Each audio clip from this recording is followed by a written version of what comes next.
नमस्कार मंडळी, स्वागत आहे आपल्या यूट्यूब चॅनलवर. तू ही रे माझा मितवा या मालिकेच्या पुढील भागात आपल्याला असं पाहायला मिळतं की आता राकेश ईश्वरीच्या घरी आलेला असतो आणि तो आता म्हणत असतो तिच्या बाबांना की मग आता 2-1 दिवसात करून घेऊया ना साखरपुडा, त्या दिवशी थांबला तर आता ईश्वरीचे बाबा म्हणतात नाही नाही आता कशाला. तेव्हा आता हे ऐकून आता राकेशला मोठा धक्का बसतो. काय? तेव्हा आता ईश्वरीचे बाबा म्हणतात आता साखरपुडा करून काय फायदा आहे, आपण लग्नाच्याच दिवशी सकाळी थोडासा कार्यक्रम करून साखरपुडा उरकून घेऊया. तर आता हे ऐकून आता राकेशच्या जीवात जीव येतो. तेव्हा आता लगेच राकेश म्हणतो की लग्नाचं मुहूर्त जरा लवकरच काढूया. तेव्हा आता ईश्वरीचे बाबा म्हणतात हो हो लवकरच, अगदी अगदी.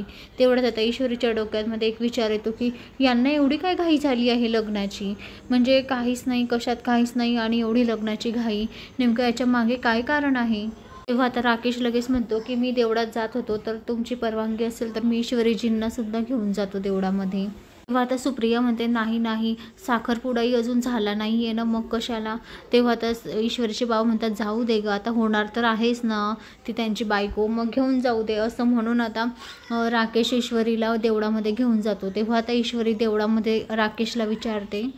ईश्वरी राकेशला म्हणते मास्तर जेव्हा आजारी असल्याचा फोन आला तेव्हा तुम्ही थोडे गोंधळले होते, काहीतरी वेगळेच वाटतात असं म्हणून ती राकेशला सांगत असते. तर आता ईश्वरीच्या डोक्यात डाऊट चालू असतो, पण आता राकेशला तिचं बोलणं समजत असतं की हिला काही डाऊट तर आला नसेल आपल्यावर, म्हणून तो तिच्याकडे एकटक बघत असतो. दुसरीकडे आता पाटील अर्णवला भेटायला आलेला असतो, कारण अर्णवने त्याला सांगितलेलं असतं की राकेशचं सत्य काय आहे काय नाही, त्याच्या मागे फिराणी काय आहे काय नाही ते मला सगळं सांगत जा. तेव्हा आता तो पाटील सांगतो की 4था वकील सापडला सर, तुमच्या बहिणीचा नवरा.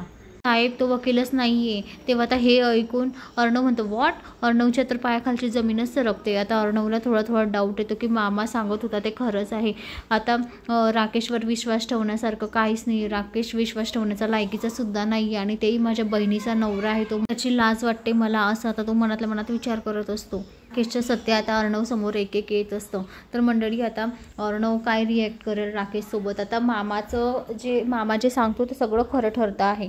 तर आता अर्णव अजून राकेशचा तपास करून आता राकेशचे एक एक पोल करून खोलणार आहे, राकेशचा चांगलाच आता पत्ता उघडणार आहे. तर मंडळी अशाच मालिकेच्या नवनवीन अपडेटसाठी चॅनलला लाईक आणि सबस्क्राईब करा, शेअर करायला विसरू नका. धन्यवाद आणि आजच आपल्या चॅनलला सबस्क्राईब करा.